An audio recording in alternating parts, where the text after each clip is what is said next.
here in a dream. I'm just stuck here in a dream. Welcome to episode 23 of the Guns and Yoga podcast. My name is Wendy Hummell. In today's episode, I speak with Dr. Stephanie Conn. She's a former dispatcher and police officer turned police psychologist. In talking with Dr. Conn, it's obvious that this works in her blood. She grew up as the daughter of a police officer and ended up marrying one. Dr. Conn explains that her career path was the result of seeing a need and filling it. After the death of someone at her agency, she realized the missing piece at her agency was a culturally competent therapist to work alongside their peer support team. So, what's a girl to do? She made the decision to leave her career in law enforcement, her lifelong dream, and pursue her PhD. She had every intention of returning to police work.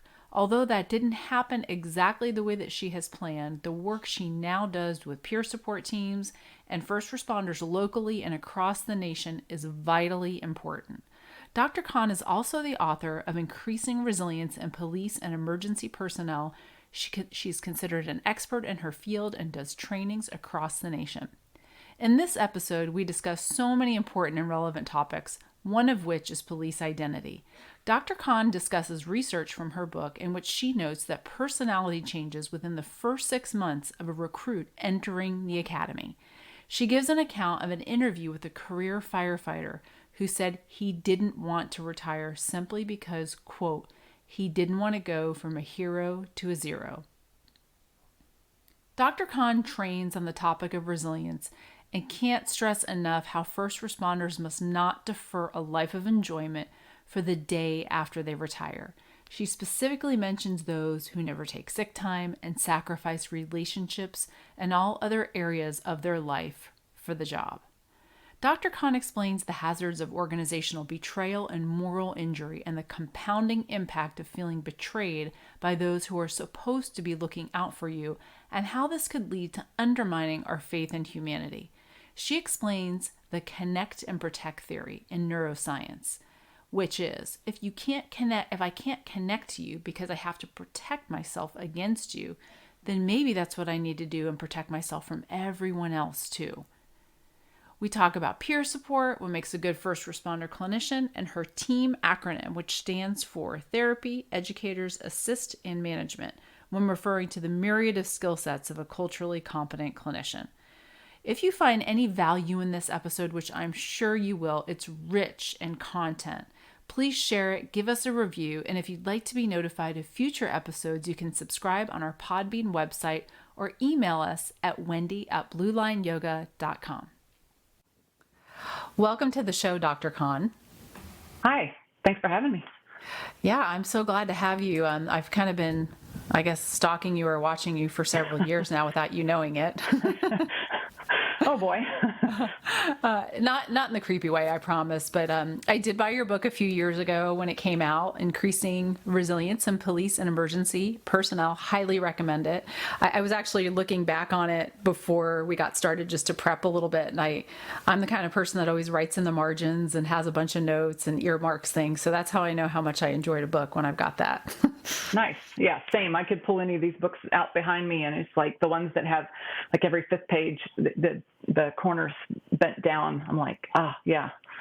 Yeah, and it's funny because my husband, when he reads books, he's the complete opposite. Like, he won't even open the book all the way because he doesn't want it to look worn. And I'm like, well, what's the point of reading a book if it doesn't look like it's been read? Yeah. So the reason I asked you to be on this show is because you have you've done so much for the first responder community, and I appreciate that so much. And it's more than that. You obviously have a passion. And for those who may not be familiar with you, you currently have a PhD in counseling psychology. I think you have a master's in criminal justice. Mm-hmm. But more importantly, you've got direct experience. You were a dispatcher and a police officer yourself, I believe, from recalling from your bio, and your legacy law enforcement. I think your dad was a law enforcement officer, and you're married to a cop. Yeah. My husband's medically retired, but yeah, he was an officer for 18 years and my dad for close to 40. Wow. Yeah. So I guess that kind of answers maybe my next question is what made you decide to become a police officer?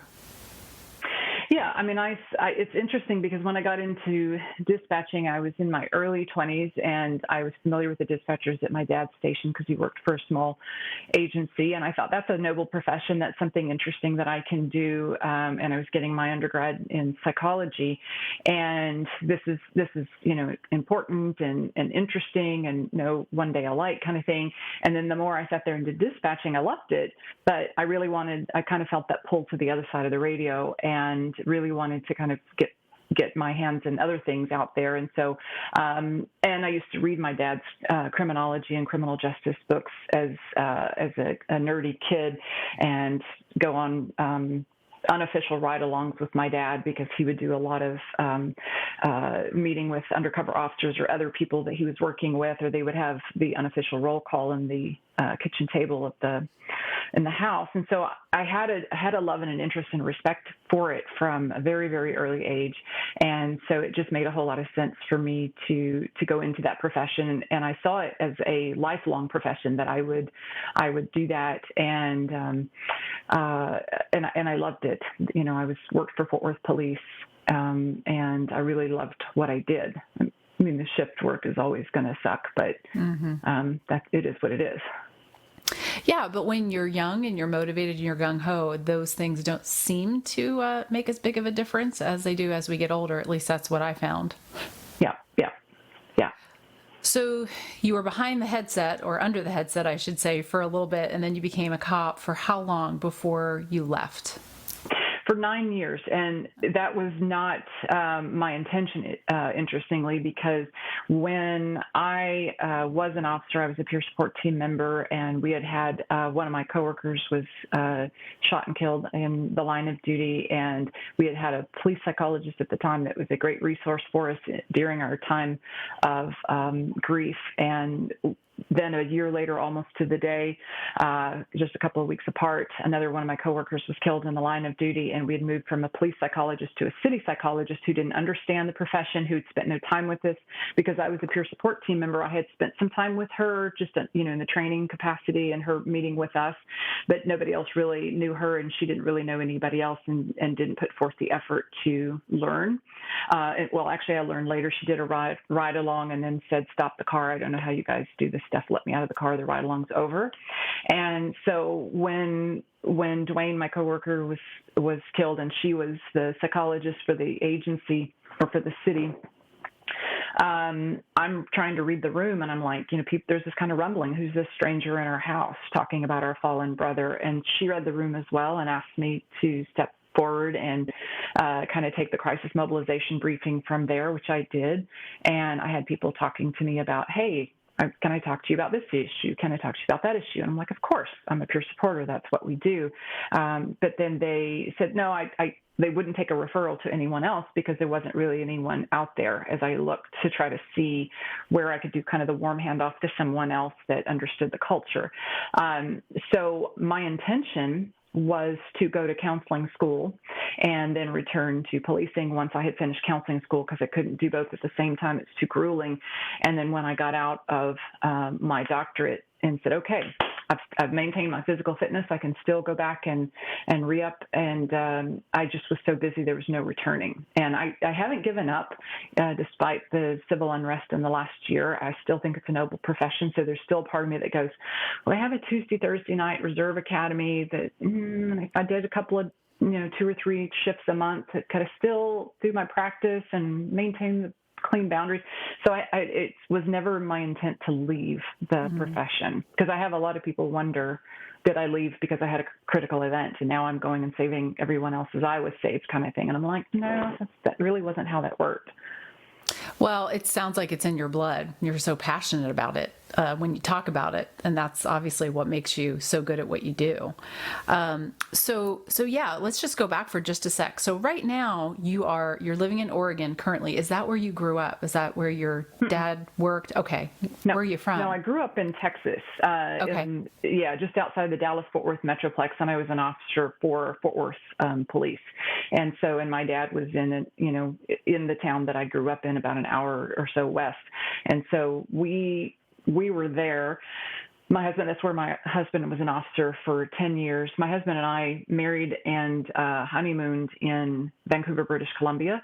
And so we met some of the police up there when we were on our honeymoon. And actually did a ride along on our honeymoon, which was kind of funny because we just ran into cops at a station in downtown. And they said, hey, we're hiring and we have all these cool specialized units and we have all this fun stuff and these great benefits. And since you like the city, maybe you should consider. And we're like, oh, you're crazy. Get out of here. And then we came back a couple more times and they said, no, we're serious. We would give you your same rank, give you, shortened academy, all this other kind of business. And so we decided to move up there. That's when I had to step out of it altogether because I couldn't do the shift work and do my doctorate. He re-upped there as an officer and was there for 8 years. And then we decided after 8 years of being up there that it was a better place to visit than it was to live. And so we said, let's move back stateside, but we want to stay in the Pacific Northwest with the trees and the nature and the temperate weather. So that's where we looked at Seattle or Portland and said, which one kind of fits our lifestyle, cost of living, traffic, other kinds of features. And we landed in Portland or Portland Metro. So, yeah. Gotcha. Okay. Well, it sounds like it's beautiful there, so I don't blame you on that one. Yeah. Yeah. So what's interesting about what you said, and I'm not sure what year this was, but I'm assuming it's a little bit of time ago.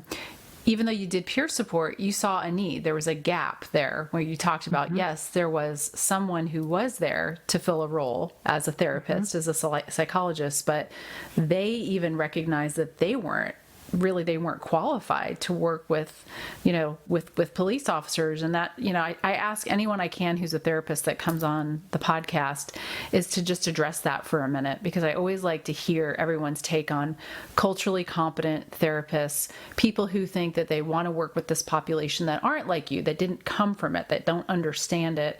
How do you find people that are a good fit? And I know that's maybe a hard question to answer. Well, the timing of this is interesting because just last week, I worked with the National Fraternal Order of Police, the wellness director, to put together a vetting criteria. Now, they had already done quite a bit of work because the wellness director is a cop, married to a cop, and is a licensed professional counselor. So she, like myself, can ride, in both lanes. And so they were already coming up with the criteria for vetting, like treatment centers or wellness products, whether it be, wellness apps or other kinds of programs. And we're kind of putting the stuff together for vetting clinicians. So when I met with her, Sherry Martin, I said, hey, look, this is something that we're already doing at the state level. There's no reason for you to reinvent the wheel. And she said, well, I love that. So we merged, and that product, and COPS actually just co-branded it, decided they were going to assist in the publication of it. So that criteria was published last week. And so it is all these kinds of things. And, it's kind of a quadrant, because I've taught this course a few times, where there's do you have the cultural competency? Do you understand the culture of the first responder profession? Which one? All of them, some of them? What's the degree of competency that you have, training you've had, ride-alongs you've had, experience, that kind of business. But then there's the clinical competency. Can you work with someone that has trauma? Do you know how to work with someone that has a sleep disorder and, shift work disorder and some of the other kinds of things and some of the ways that the relationships are affected? Do you have office practices that are conducive to the first responder profession? Because if you have a very strict cancellation policy, you work 9 to 5 every other Monday, Wednesday, Friday, it's going to be really prohibitive for first responders that might need evening or or late, or might be called into work and don't want to be dinged the late cancel fee when it's outside of their control. Do you have your waiting room where you're sitting potentially next to the person you might have arrested yesterday, or you might encounter in the course of your job the day before? So have you given consideration to how a person comes into the office and how they walk out of the office? So it's really kind of interesting, nuanced things relating to privacy. How are you with language, with weapons in sessions, those kinds of things. And then, and then are there other kind of personality? And this is the one it's really hard to name it, but I've had clients come to me, first responder clients, say, I tell this person all this horrible stuff, and this kid died, and I felt this way, and this and that and the other, and they are just like, that sounds terrible. And they're like, and what? And it sounds like, is this normal? That sounds terrible, and I should do something about it. What do you mean? So they're looking for someone that, and not everyone's going to want the exact same thing, but someone that's going to be able to say, this is normal, this is common, this is what I would expect to see given that, here's the way forward, because they are, they want it, they're problem solvers, and they want someone else to kind of have that kind of same mindset rather than what has historically been more what's called supportive counseling. And it's not to mean that I'm not supportive of people, but I don't just throw out an empathy statement and stare at them and wait for them to say the next thing. Mm-hmm.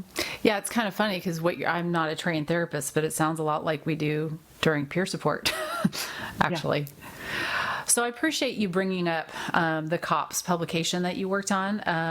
I have been working with Sherry. I've been fortunate enough to work with her because at the agency I'm at, we not only are we a grant recipient for one of the Lemois grants, but we also participate in the CRITAC program. I don't know if you're familiar with that. She mentioned it to me, yeah. And it's been so great because for anybody listening, it's a really great program. I hope it continues. But obviously, the area that we asked for assistance in was wellness and peer support. There's other areas you can also use resources for. But so I was assigned Sherry and then the Nashville Police Department Wellness Unit, and I've gotten to talk to these guys, the three of them, practically every 2 weeks for the past year. And so Sherry mentioned, because one of the things I told her that I needed assistance with was vetting culturally competent therapists. And so she had been kind of telling me a little bit about this as you guys were working on this. Mm-hmm. And so I got to see the document, and it is very, very thorough and well put together. And I'm really glad you mentioned it because I almost forgot to talk about that. Yeah. And it was such an interesting thing because when I saw the document last week and I knew it was going to be coming out, it did bring tears to my eyes because I'm like, this is kind of this is the song I've been singing, the dance I've been doing for a long time. And in my mind, this is the beginning of it. Here's how to vet. And the next thing is now we need to populate the list of clinicians that meet this. So it isn't who do you know? Do you have to talk to somebody, word of mouth, Google search, whatever. Now we need to make that list a robust list of who these people are that have met this criteria. And then the third line is, and Sherry and I had this conversation very early on, I think the first time I met with her to talk about it, I said the next thing would be, and then who isn't up to snuff in these respects, but has an interest to, we need to put forth some kind of training, a rigorous training standard so that people can come up to snuff in that respect, because some want to and they just don't know what to do. Or somebody says, oh, hey, take this. Sadly, there's people that are in this for the wrong reason, and they'll jump in and say, hey, buy this, and you've got these stars and checked marks and all this kind of stuff, and it's not necessarily good for you. Yeah, and I'm sure for you it's really got to be, kind of emotional in a way because like you said, this has been what you've been doing. This is your life's work. I mean, how long ago was it? About 20 years ago or so. I don't know how old you are. You look pretty young, but that you first started this process of you knew that you were going to have to do more. It was probably around 2008. Mm-hmm. Okay. So it's been about, 13 years. Mm-hmm. Yeah. Yeah, things have come drastically. I mean, they have changed quite a bit since then. Mm-hmm. And, one of the things that we've been trying to do here locally is like some of the things that you have in your list is just going out and doing field visits with people and trying to see if they meet the criteria. But you're right. Those who don't have the training, where do they get it? That's the next question. It's something we've asked here locally, but I also talked to Amy Morgan not that long ago. Her podcast hasn't been released yet, and she's got some online training that for police therapists. So, and I don't know if you're familiar with it. So, I guess there's people that are working on stuff like that. Yep. And Dr. Jamie Brower also has hers for the public safety emergency responder certification. Jamie is board certified. She's as a police psychologist, and so the standards for that certification are APA endorsed and are pretty rigorous. Like there's in-person components and other things that I think, and I helped. Jamie gave her some feedback on that, and this was kind of the combination of people that were either, there's a firefighter that became a clinician that chimed in on that. Actually, there's two of them, so it was a combination. A lot of people that have actually done the profession and are board certified in it. So there's just a really very rigorous standard, but also a very rigorous training program that goes with it. So in fact, I talked to Jamie a couple of months ago because she was asking me to contribute more to it in terms of what the content was, and I just don't have the bandwidth at this time to do that. So yeah, you're a busy lady, it sounds like. So if somebody is listening who's a therapist, because it's not just for people who have a PhD, if you're a master's level clinician, you can go attend this training. Is it something that's offered online? How could somebody find that if they were interested? Yeah, well, Jamie's training is, again, she's got a really long name for it, and I think it's the National Public Safety, NPS, Public Safety Emergency Responder certifications. I'd have to look it up, but it's okay. NPSER, and then you'd find the rest. But just even looking at Dr. Jamie Brower, then you would see that she's got that information there. And not only that, even if you're just like, I don't know that I'm going to go the route of the full certification, but I'd like some training, right? I just want to kind of build up my competency. I don't need anybody to certify me. She has, and I told her, I can't even believe how many resources you have on there. Here's a podcast, here's a book, here's a video, here's an article, all relating to mental health in the first responder field. Tons, like page after page after page of resources. She must have spent hundreds of hours having someone put that content there. I refer to it all the time, even though I can't. Yeah. Tell you the website name because it's defaulted in all my stuff. It's already, I just copy and paste. So we get lazy. We don't have to remember those things anymore. Yeah, we have other things that we need to remember. So, okay, that's good to know, because one of the things I was actually going to bring up next was the things that you have available on your website. I was checking that out before we started, and you have quite a few resources on there that are really beneficial. And I don't know if you mind speaking to that for some people who are listening. No, you mean the articles that I've written? The articles, and then you've got, I'm going to pull it up right now because my computer just went to sleep. Let's see. It's under the Resilience Information tab on your site. So you have something about police suicide, the first one, that annual check-in PDF document. So there's some really good things on there for people to check out. And I just wanted to make sure we mentioned that so people knew to go check it out. Yeah, and what it was, or what some of those are, is some of them are documents that I created when I was a peer support team member, the annual check-in, and that I have revised over the years because I noticed when I was a cop that and a peer support team member that people are like, hey, we're already kind of noticing that people are so work focused that they don't know what they'd be interested in outside of work. So I did training for the peer support team members on how to have fun, on recreation. And I remember thinking, this is a very bizarre training request. And so I'm just telling them about things in the community that they might get involved in, things that they might be interested in doing. And they didn't know these things existed. And I started thinking, how do you not know these exist? And I thought, because you're not answering calls for service there. There's no dead bodies found there. There's nobody shooting somebody, right? So you only really ever know, in some cases in your own community where you've gone because you've been dispatched there, which makes you really weird tour guides. But so that it was just the fact that they didn't think to have fun or you just even kind of losing all those interests outside of work. I created that annual check-in for recruits initially so that they could ideally capture at the time that they start the job what they're interested in, what their values are, who their people are, how they spend their time, so that every year on the anniversary of the day they were sworn in or whatever date of significance is for them, they can look at it again, because otherwise you find yourself a 10-year officer, a 15-year officer, and you say, well, what are your hobbies? Because they're off on stress leave or they're off on injury or that kind of stuff. And they're like, well, let's see, I used to do this. Okay, when was the last time you did that? Well, let's see, it was when my kid was right before my kid was born, and they're 15, and you're like, wait, what?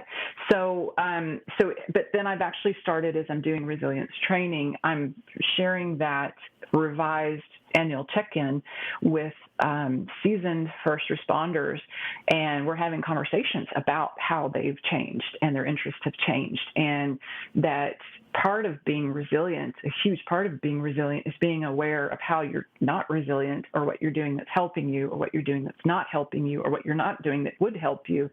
And you can't take any action if you're not really aware of those things. Yeah, no, it all starts with self-awareness, which a lot of times some of us are not. Quite honestly, we don't take the time to think about these things. So I really like the idea of being able to look at this document and spend time intentionally looking at these things that we don't normally think about. And share it with the other people that are in our lives, because they see our blind spots. And there's been some interesting conversations that have come out of that, where a person has said, well, they didn't really think they changed that much, but when they asked their person, and their person told them, they said, I couldn't even believe what came out of their mouth. And I'm like, why didn't you tell me before? And they're like, well, you never asked me before, or I thought you knew, or I didn't know how to bring it up, or, you were already having a hard time, so I didn't want to appear to be complaining. There's any number of reasons why they're not getting that feedback. So, can you imagine if you treated it like officer safety and nobody gave you feedback on a call that what you were doing was heading you in the wrong direction and was going to get you hurt or get someone else hurt? Can you imagine if people were aware of it and they didn't feel okay saying it?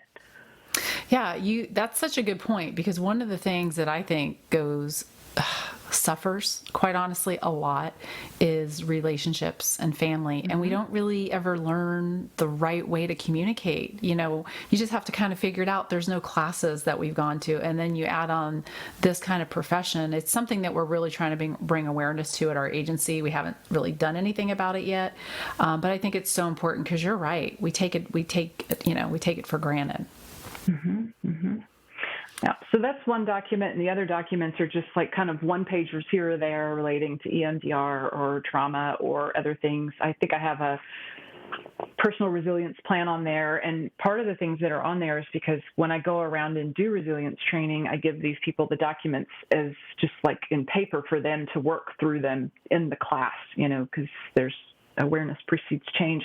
And then I tell them, just go to my website if you want to replace it or get it and send it to somebody else that you think might benefit from this exercise, or you've lost it or whatever, right? So it's also there for people that want to look at how they're doing and what they need to be doing more of, less of. It's a great resource. So I wanted to make sure we talked about that for people to check out. And you also mentioned that you do quite a bit of work still now in your role with peer support. So what does that look like for you? Do you are you partnering with local agencies, or how does that work? Yeah. In fact, today is the day I'm technically off or work from home, and my husband saw me in my work shirt and he goes, "What?" And I said, "Oh, did you think I was getting dressed to go to work?" And he's like, "What did Salem PD do?" And so, sorry, Salem, if you're listening, but they've had a lot of stuff going on, so I've been supporting their peer support a lot lately. So, yeah, I stopped counting, but there's about 10 to 15 agencies that I'm connected to in one capacity or another, and many of them, the majority of them, are in a peer support. So I am guiding peer support, and some of it has to do with sometimes, depending on the contract, I just show up and help with the debriefings. I show up for those kinds of things, the critical incident stress debriefings, or participate in the trainings or conduct the trainings. And then others, it's much more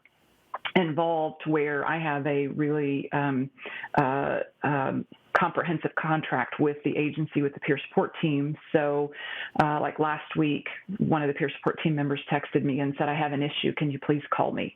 And so I call them between sessions, and then I hear, somebody's really in a bad way and they're in ICU and they need an emergency support session for the agency, and they wanted some guidance on how to help the mental health of the people during this crisis. So I extend my next day an extra hour and a half to make sure that I have that time for people to have that kind of support. And then, so it's those kinds of things. It's 24/7 and 365 consultation to peer support team members. If they have something that they're just like, hey, I'm trying to support this person, I'm concerned about them. I'm trying to support this person. I'm not concerned about them, but I'm getting stuck as to where to go. Or I'm worried about this boundary, and I just want to make sure I have another opinion on what's happening. So that's the kind of business that I do with peer support team members. And then I do quarterly trainings with them to make sure, that each quarter they get training, whether it be on addictions or improving conversations or burnout or, other factors. I let them tell me what they are wanting or what they're seeing so that I can cater it to either what the agency needs are. If you just have an influx of, a whole bunch of people just started having kids or a bunch of retirements occur, like what are you dealing with? What can I help you with there? Or if everything's kind of good in the hood, are you so afraid if it ever came up that we really need to make sure we cover it and you feel good about it? Well, I can't tell you how lucky the people are in your community to have you, because I am on the other end of that where I, manage the peer support team. And there are so many times where I'm like, oh crap, I don't know what to do. I need to call a professional. I need some advice. And I have a little bit of a support system, but, and we have an EAP, and I know EAPs get a bad rap, but the one we've got here, we've got a few really, really good, culturally competent folks. The issue is the limitation of time, and you just that's like really the $1 million question is, are you willing to be available, like you said, 7 days a week all the time? Because that's typically when things happen. When I have questions, it's not, sometimes it's between 8 and 5, but oftentimes it's not, and it's when you're in that crunch time and you need support because you're the one they're looking to. It's really nice to know you've got somebody with so much experience that will answer your call. And I do have somebody like that. It's not that we don't, but it's really not what they're supposed to do. A lot of times they're just doing us a favor, but it's so hard to find somebody willing to really do that. And I think maybe it's not always the case, maybe because you're a cop and you've grown up like that, you understand that that's what it takes, but not everybody does. So I think it's really important to mention that isn't easy to find. Well, and that comes back to the vetting criteria in terms of finding a clinician, because, and I have to credit my colleague Drew for this acronym, the TEAM acronym. And so when you look at a clinician, you have T is for therapist or treaters, like people that are therapizing. So they're probably going to have more limited hours, or limited availability outside of session just because they're therapizing. Then you have educators, people that are really good at working a room, training, getting people on board with things, keeping adult learners engaged and fixers engaged, and people that are going to poo-poo on yoga engaged and all this kind of stuff. Then you have people that can assist with things like crisis negotiations, hostage negotiations, SWAT team, operations that are actually okay if somebody has to be, use of force has to occur, deadly force has to occur. And then you have M, which is really the management. So the management of a wellness program, the management of a peer support team, and all the pieces that come with that. So the criteria of what makes a good clinician is going to have different demands on them depending on which thing, because it's not a blanket, you're good to go. Because somebody can be great as a therapizer and be terrible standing in front of a room of people. They can be great as an instructor or a therapist and be terrible on the scene when there's a use of force or, bad jokes or, stinky, hot, trailers with, room temperature McDonald's bags sitting it right. So it's a very different skill set from one to the other. And so if you sign off and say, I am good to be attached to a peer support team, you have got to have that 24/7 availability. That's a really good point. I like that acronym a lot. Can you tell me what the A stands for? I know you explained it, but I didn't catch what it's assistance. So you're assisting okay. you're assisting with like crisis negotiations, hostage negotiations, crisis intervention training, that kind of stuff. So,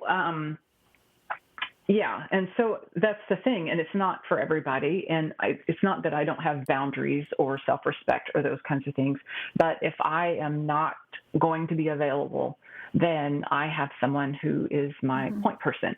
And so that's the other thing as a clinician attached to these agencies is I don't try to be the end-all be-all because maybe someone doesn't want to talk to a woman. Maybe someone doesn't want to talk to me. I'm too forthright, or they don't like my hours, or I'm not available and when they want, they want to see me on Mondays and I don't see people on Mondays. So I make sure they have introduced, like one of the contracts I have, it's like, you've got 3 other clinicians that are considered your clinicians. If I'm not available or you don't like me, and talk to Drew, talk to Tracy, you've got other options, right? And I don't want them to be strangers to these other clinicians, even though the contract is primarily with me, because it takes many people. And then maybe I'm seeing the person's spouse, you got a couple that both work for the same agency. I'm seeing one, Drew can see the other, or Tracy can see the other, or that one works with couples and I'm going to work with individuals. This one works with children and I don't, right? It really kind of takes us working together to support rather than being territorial, because that's not going to work. Yeah, and unfortunately we see that, don't we, sometimes when we... Oh, yeah. Oh, yeah. Well, yeah. No, that's great because, and let's say you want to go on vacation too, and you're not around, and somebody needs to talk to somebody. They have to be able to do that too. Yeah. I'm not answering my cell phone while I'm on. Well, that's not entirely true. I'm ordinarily not answering my cell phone while I'm on vacation if I've got someone covering me. So. Mm-hmm. Yeah, it's hard to let that go if somebody is in crisis. Mm-hmm. Yeah. So switching gears just a little bit from peer support, what do you've done quite a bit of research, and I'm personally interested in this topic, but I've also gotten a lot of questions about it. Organizational, institutional stress, you talk about it in your book, and I think, and I'm not reading this directly from your book, but you even quote some research or cite some research that it can be even more damaging than stress.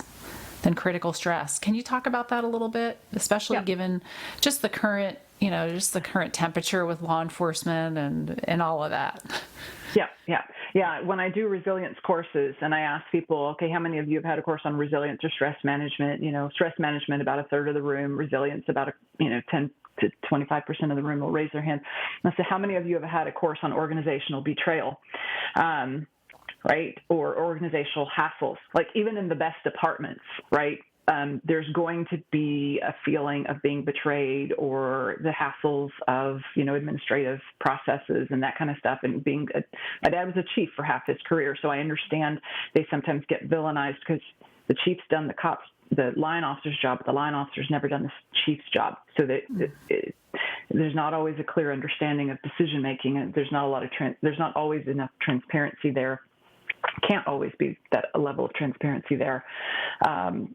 So that in my experience, and then the research shows, that is a harder pill to swallow because because it's more personal. You expect the bad guy and the bad girl to, on some level, to try to frustrate the arrest process or the investigation process or do other things that lead you to come in contact with them in the first place. You certainly don't expect that to happen within. And a friend of mine was a staff sergeant for the RCMP and a psychologist, and he said you've got a plate in the front of your vest for the bad guy and a plate in the back of your vest for the agency or the administration. And so that just got a lot of head nods because a lot of people had felt that, and they're just like, hey, I can get past this other thing because I'm trained for that. I actually know what to do about that. The traumatic event on the call or these other kinds of situations I have training for. I've expected it. I'm task oriented. But when I feel like this other stuff happens, they're just stumped. They don't feel like they have the resources. They don't know. They don't expect it. It feels more personal. And it's funny because I said this quite emphatically with an agency that I was working with, because they were just saying, oh, well, the so-and-so's response to the way that we handled that, they can get over it. Like, we're just glad they're okay. And I said, no, actually, the fact that the administrator forced something on them that they said they didn't want as a form of support was more damaging than the trauma itself. Not maybe it was, it could have been, it was, and it consistently is harder on them. And I said, so we have to stop doing that. You can't just kind of brush it under the rug and say, they were trying. Well, okay, they get a pass. But then after that, they need to know you can't just do certain things that contradict a person's recovery. Well, and I think it's just changing a culture and educating them, because I think sometimes, like the example you just gave, people don't really understand what they're, how that's impacting the officer or whoever it was that you're referring to. But, and sometimes it isn't that. Maybe there's other things going on. Yeah. Oh, absolutely. Yeah. But I mean, I tell you, I have the best job in the world, and I have the best setup, other than perhaps too many hours, but is honestly what I hear as a therapist informs what I can do with peer support. The feedback I can give, in the most confidential way, clearly, but the feedback I can give peer support on what works and what doesn't work. When I write up wellness program, what works and what doesn't work, because what I hear behind closed doors tells me all that. And then when I go out and instruct, and I hear what people like across other agencies who aren't necessarily going to therapy, but that are attending courses, I hear another level of information, another layer of what's working and not working in agencies, which informs sometimes what I do in the therapy session or what I write up in a wellness program. And I'm just like, boy, and I've had some people say, hey, do you think you'll ever give up therapy? And I say no, because everything else would suffer. Like, well, it actually tells me what I need to train on a lot. Right. I was just going to say, you're learning from your clients or your patients, I assume too. Yeah. I mean, you're learning and you're understanding what's relevant. Yeah. Everything would suffer if I ever gave that up. And that wouldn't be the only reason clearly that I would give it up. I wouldn't give it up because that's where, a lot of meaningful work occurs, a lot of connections, and quite honestly, a lot of repair or building of trust, rather, because they don't typically trust like encounters with mentals, as my friend calls it, because they associate it with or the head shrinkers. right, all that, because they associate it with a fitness for duty evaluation or a pre-employment or these other kinds of things that those of us that are treaters, like if you're really keeping on one side of the fence like we're supposed to, or like as is oftentimes recommended, you don't have anything to do with that other stuff. Mm-hmm. Yeah. So you mentioned earlier when you were talking about institutional stress, organizational stress, something came to mind, and the word moral injury. Can you talk a little bit about how that might tie into how someone feels when they feel betrayed by an institution or an organization? Yeah, well, the moral injury, it just basically creates this sense of this kind of pessimistic view of mankind. That I don't live in a safe world. I don't live in a world where good things happen to good people and bad things happen to bad people. Sometimes, the people that are supposed to be good do bad things, and they hurt. And they hurt good people, right? And it really kind of gets down to some of these foundational issues of humanity. How can one human being treat another human being like that? And again, it's incomprehensible for someone to abuse a child. It's also incomprehensible that someone that is supposed to be a support person hurts them. And, so it is unjust at the most profound level. Yeah, what you said earlier made me think of that, because it's like you said, we expect to a certain extent some of this treatment by, the nature of what we do, but we don't really ever expect it from the people that we work alongside with or for within the agency. And I think that takes a lot of getting used to for a lot of people, because it's not something they really expect. Yeah, and it undermines their faith in humanity, which is going to have collateral damage, or has the potential to have collateral damage. Because if you could betray me, and you're supposed to be looking out for me, and you're supposed to be one of, like on my side, anybody could. Like, it just opens it up to, I'm vulnerable. I can't be vulnerable. And, in the neuroscience literature, they say you're either connect or protect. And if I can't connect to you because I have to protect myself against you, maybe I need to protect myself against everybody else. Oh, yeah. And that can be really damaging. I can see what you're saying. Yeah. Wow. Okay. One other thing I want to make sure I talk to you about is police identity. You have written several articles on this, and I have read them. And the reason why, for me personally, I like to talk about this, because this is something that I experienced a problem with, and I had no idea that this was going to be an issue for me. When I retired, it just kind of really came out of left field. I felt like I was the blueprint for resilience. Mom, wife, friend, activities, yoga, all these things. And I was no longer Detective Hummell. And it was very strange. And quite honestly, it took me about a year to figure it all out. And I had a lot of embarrassment and shame about that. And now I make it a point to talk to people about it, because a lot of times when people are getting ready to retire, they don't understand that this is something that could happen. It doesn't happen for everyone. But, when you've done something for so many years, we over-identify, I think, oftentimes with what we do at work. So because it is something personal for me, but it's also something like in the role that I'm in, I talk about in some trainings that I do, because I do notice that it's really something a lot of other people struggle with too. So if you could give us a much more professional and explanation about that, that would be great. Yeah. Yeah, and certainly people that are lifers, like, they've been in the profession for a long period of time, that makes a lot of sense, okay, or I say it makes a lot of sense. We think about those. Okay, you've been doing it a long time. This is what you do. This is who you've been. This is where you've gone to work every day, and the uniform you've put on, and how you've kind of carried yourself.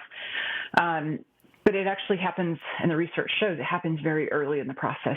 Sometimes the identity of I'm going to be a cop occurs during the background process, when you start doing the ride-alongs, or you start talking with other people about what you're going to be doing, and you start kind of changing who you hang out with and what you do. And there's a certain degree of that you have to. You can't hang around with people that you'd be arresting and, unsavory characters. But then there also becomes this kind of, and they talk about it in the identity literature, you're trying on this kind of new hat as to, is this who I'm going to be now?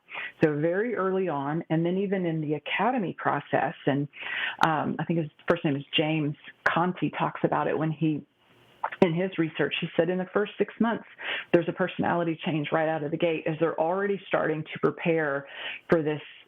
Now it's, instead of this potential self that's going to be starting this job, now it's a provisional self. And then they start getting feedback from supervisors and trainers and this kind of stuff of how they're supposed to act and how they're not supposed to act. And it's very interesting, because in my academy, we had a sign over the door that says, you become a Fort Worth officer because you earn it, right? So there's this kind of pride. And again, I don't ever mean to diminish from the pride you should have in the profession, but as long as there's this constant kind of systematic prizing of your work profession or your work role, there's a systematic kind of pushing down of your personal roles and all the other things, your parenting role. Oh, you're off because you've got, family stuff. Oh, okay, you're off because you want to go oh, that's nice. And I actually did some research with career first responders and said, what, you're eligible for retirement. What keeps you from retiring? And certainly I had the people that said, oh, well, I split my pension 5 times. I still need to work, or I've got kids in college. I want to do that. Or others said, I still feel a sense of purpose and accomplishment in my job. But a lot of them said, and I remember one fire chief even said, I don't want to go from a hero to a zero. I was Oh, like, boy. whoa, Mm. yeah. Those were his words. This was a recorded interview that he knew was being recorded, and he said, "My first wife didn't tolerate my marriage to the job, so I got rid of her. This one," referring to his current wife, "tolerates it, so I keep her." And I was like, wow, you should write Hallmark cards. That's beautiful. Right? Oh, God. I was like, but this guy was a father, a husband, a church goer, like so. But in his mind, if he wasn't a hero, he was a zero. And in that same research that I was doing, I was interviewing a career cop who out of one side of his mouth in one moment was complaining about the young cops that don't have this commitment to the job because they'll take off if they have a hangnail or they want to go have vacation and blah, blah, blah. Minutes later, and again, recorded interviews, minutes later, he's out of the other side of his mouth is saying, "I wish that I had taken off more time. I wish that I had done things differently. I wish that I had done it." And I was like, do you not see, like, I was like, you're playing the researcher role. You're not playing the clinician here. You're not playing the therapist here. Because if he had said that to me in a therapy session, I would have called him on that contradiction and noticed the contradiction within him that he wanted to have a life of balance and an identity and things outside of his work. But there was still some kind of old school mentality and even another one bragging about how many days off that he had banked and sick time he had banked and this badge of honor of just being so overcommitted to the job. That was pretty tragic. Yeah, you hear about people who have all this sick time.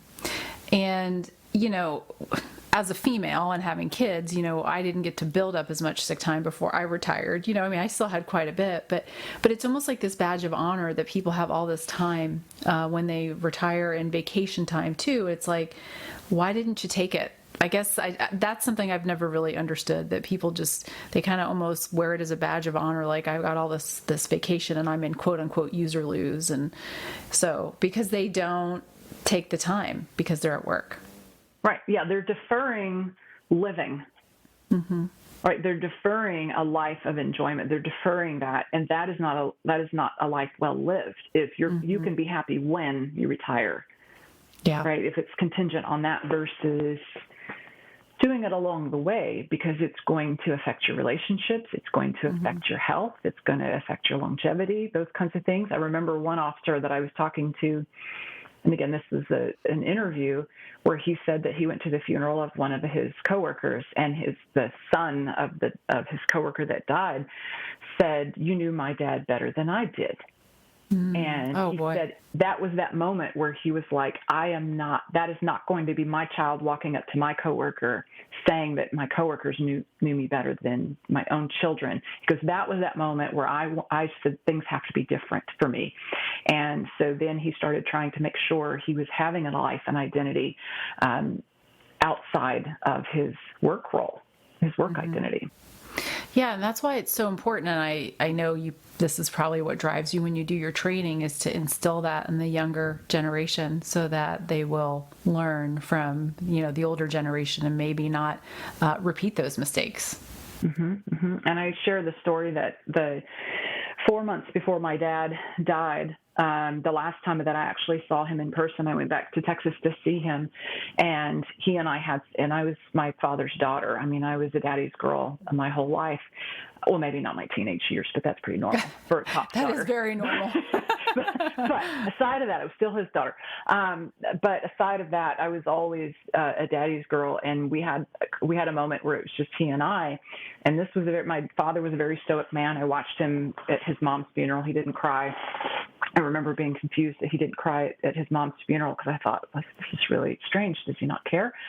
But he cried when he and I were talking, when he spoke of his regrets of the choices that he made as a father. And he said, with tears in his eyes, that he was doing the best that he could, that he would take me on, to go do surveillance, or would take me on things where he was meeting with an undercover, or take me to work with him and that kind of stuff when he was working as an administrator, that he was doing what he thought was best, and he had regrets about it, and that he hoped that I understood. And it broke my heart, because I knew, and he knew, he didn't have much time left. He didn't have time to act on those regrets. And so, and even now I'm having to kind of choke it back myself, because I'm just like, if I can talk to someone, whether it's a recruit training I'm doing, a regular resilience training, or a client that I'm seeing, and I can say, don't be at death's doorstep with tears in your eyes apologizing to your family members for choices that you could have made differently. Live your life forward with an intentionality of trying to keep those relationships and that balance and that identity and that value in yourself as a parent, as a community member, whatever it is. Keep those in the forefront. Yeah. Well, I can imagine, though, if you share that story with the people that you work with, how impactful that is, because from your perspective as a daughter, because I'm assuming most of the people that you talk to have kids and are parents, that's going to kind of hit them in the feels. I think when people hear that, and maybe, it encourages them to make a change. And I'm assuming it has. Yeah. Yeah, I've had people give me that feedback. I don't solicit as much feedback to say, hey, check everybody that I've trained or this or that, check in with me, or clients that I've seen, check in with me, years later, although I've had a few that have spontaneously done that. But that is my hope. I mean, that's kind of the point. Yeah. And I tell people that, I get paid the same to do this resilience training, or this other kind of support services. I get paid exactly the same whether you make a change or you don't. If you take care of yourself or you don't, the money's exactly the same for me. But I'd really prefer it if you did. That's not why you're doing it. Yeah, you're not in it. I mean, I'm not saying you don't deserve to get paid for what you do, but you're not in it for the money. You're in it to really make a difference. And that's why I tell them that. And it's like, it really, like, you have to understand, I want you to do it, because why else are we here talking about it? Like, it might feel good. You might have some laughs. You might learn some interesting information.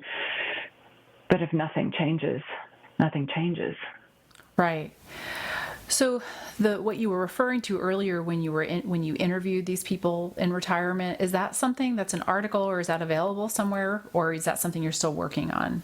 No, I wrote one article from hero to zero. I actually used the term that the firefighter gave me.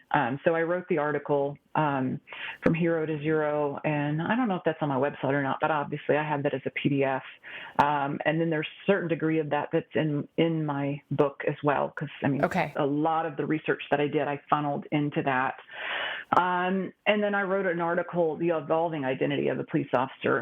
So, and it's just a one-pager that may or may not be on my website. I don't know. I wrote it when I was writing a mental health column for Blue Line magazine. And so it was just one of the topics that I wrote on pretty early on, because I knew it was pretty important. And I taught it at COPS, like Concerns of Police Survivors, a couple of times too. So. Okay. Well, and I think I have a couple of those articles, and I'll definitely make sure to put them in the show notes so people can have the link directly. Yeah. So, Dr. Conn, one last thing you mentioned to me before we started recording was some things that you're currently working on in your state, I believe. I don't know if this is nationwide, regarding workers' compensation. Yeah, here in Oregon, we had presumptive PTSD coverage for first responders that began not quite 2 years ago. And as a result, it's I don't know, maybe 2020 and 2021 is also contributing factors. I don't know if you've heard, there's been a few things happening. I don't know what you're talking about. Nationally, and then Portland, Oregon is just a shell of itself. So what we've noticed is an increase in claims for work-related post-traumatic stress disorder. And so with that, my work has increased substantially. But then again, as I mentioned, behind closed doors, I hear people, and I see people move through, okay, I'm healing, I'm moving past it, I'm past the trauma, I'm past the organizational betrayal, okay, I'm past the betrayal of my family members that, or extended family members that, thought this or that or whatever. But then it's like, okay, now if we're talking about you going back to work, there isn't really any systematic way for people to be reintegrated back to work for psychological leave as they are perhaps in other types of leave. And so what I have found is that a person is kind of having to create their own situation if that's even allowed at all. But oftentimes they are just told, okay, you're going to come back. If it was a shooting, then you're going to go to the range, and we're going to give you some time to get your equipment checked back to you, and then you're going to have a couple of days to catch up on emails, and then you're back on the road. And maybe you'll have somebody with you, or maybe you won't. And a lot of them are just kind of being thrown back in full on. And then if they're put in some kind of clerical duty, then one of my clients said they have it come to Jesus real quick, because they're just like, oh my God, he has healed me. I no longer want to do these administrative copying tasks. Look how much healing has happened, because it is so torturous to just do those clerical duties as part of their reintegration, that they just jump right back in both feet. And and this client telling me that is one of the ones that I've actually worked with on us creating a graded return to work. Here's how you will be exposed to operational thing, or to the station, and then to operational things. And then here's peer support's role in supporting you through that. And here's how we check in to make sure you're not having any reaction to things. But others, they're like, well, so do I have to ask for that, or do I just automatically get that? Because if I have to ask for that, I'm not asking for it, because I don't want it to reflect on me. Versus if an agency had said, hey, look, we need to create a protocol for people to return to work, and everybody's kind of has some version of this that doesn't feel like you asking for it is a reflection of you, then then I think we're doing ourselves a better service, that we don't have someone have the potential for reentry before they've even fully gotten back. So is that something you created just for this person, like a back to work reintegration plan, or is this something that you're working on and putting together as a document to give to agencies? Well, for this person, because I don't work inside his agency as much as I do in some of the others, I had to rely on him and said, what are the options? What do you feel like would... So it was a conversation between he and I, him identifying things and me saying, well, what would get you here? And then he would identify what it was. So it was that back and forth where we created what that was. Now, what does it need to be for another agency? That's where, again, some of my research has come in, where I've looked at some of the other agencies are doing, and I have return to work protocols and things like that, where they have peer support embedded. And one of the ones, so it's a work in progress to answer it more succinctly.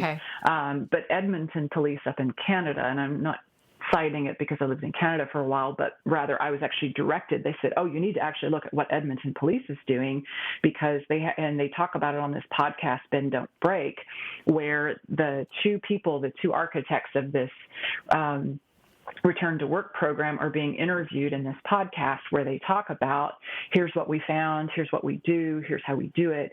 And then if you go and Google it, Edmonton Police Return to Work Program, there's a slideshow that says, here's the rationale why an agency would want to do that, in terms of cost and reducing turnover and additional sick time, because you've put forth the care in that kind of last little piece of their work, which is getting them back. You've put a little bit of care into that part of the process. So it's in development. Again, born out of me seeing that there's a need for this. Yeah, absolutely. And I'm going to be on the lookout for whatever you might put out on that. But in the meantime, I will check that out, that podcast. Yeah. And I promised that I thought that was going to be the last thing I wanted to ask you, but I have one more thing, and then we'll wrap it up, because I want to respect your time. And this is only really because this is something current that we're addressing at our agency. And I'm not asking you this because of political reasons, but the situation in Afghanistan it seems to have maybe impacted some people that are veterans on our agency. And I just was curious if this is something that you dealt with, or have any suggestions as far as how an agency can handle just reaching out to people like that, or whether we send an email, or just any advice that you might have about that. Yeah, and I don't know how much advice I actually have on it, because it's so new that I've slowly started. I've brought it up with a few clients that I knew had been to Afghanistan, and to see how they were doing with it, and how they were recovering from it. So it's probably too early for me to say anything systematic about what to do with that, other than to, if there's a resource in your community that works with the VA or supports VA, military members or former military members, that they be encouraged to reach out to those contacts or those support services. One of the things I did actually, and it's not related to the withdrawal from Afghanistan, but it is the systematic destruction of property here in Portland. And so a lot of stuff is boarded up, a lot of big fences being put around buildings. And it reminded a lot of veteran police officers that are veterans of their deployments.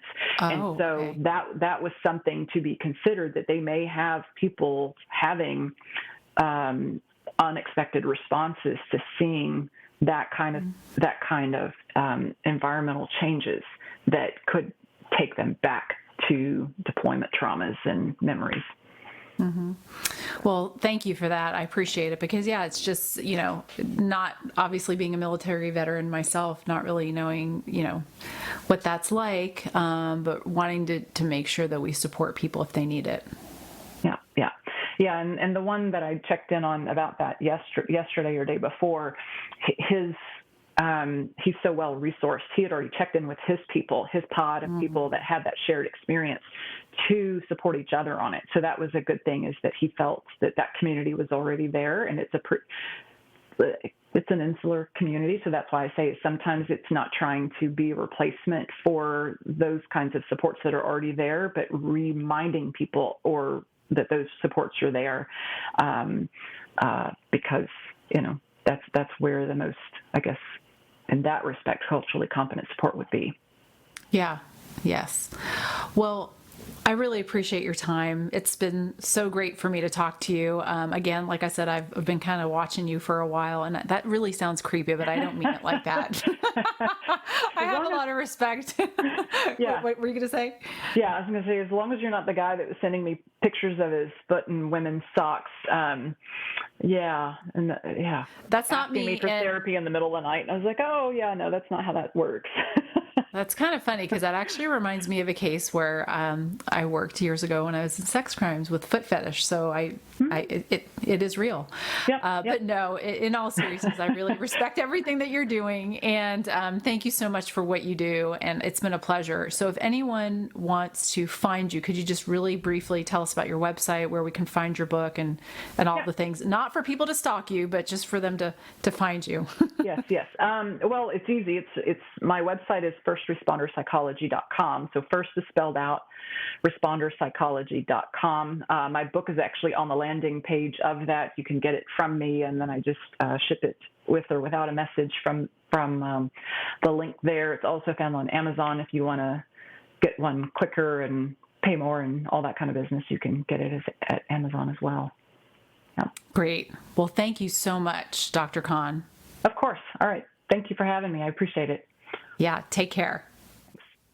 I hope you enjoyed this episode. If you find value in the episode, please share it, give us a review, and if you'd like to be notified of future episodes, you can subscribe on our Podbean website or give us an email at wendy@bluelineyoga.com. I'd love to hear from you with questions, suggestions for future guests, or topics that you'd like to hear about. I have a few quick announcements before we sign off. I'm going to be offering a free talk at the end of the month called Wired and Tired. It's going to be live on Zoom. After a brief discussion, I'll lead a yoga nidra practice, which is a guided relaxation practice known to help reduce anxiety, improve sleep, alleviate muscle tension and pain, and settle the nervous system. If you're unable to attend live, you can still send us an email and we can send you the recording after the fact. Also, if you're interested in building resilience and adaptability into your physiology by optimizing the rhythm of your daily habits, you want to tap into your unique purpose and potential and learn these habits in a dynamic group setting, then you may be interested in my Radical Resilience program. We talk a lot about healing and trauma and overcoming adversity on this show, and this is not one-dimensional. Learning and integrating holistic habits that include nutrition, rest, mindset, easeful living, and so much more. Radical Resilience empowers you with the knowledge and practical tools to thrive and heal. Email Wendy at bluelineyoga.com. We would love to hear from you.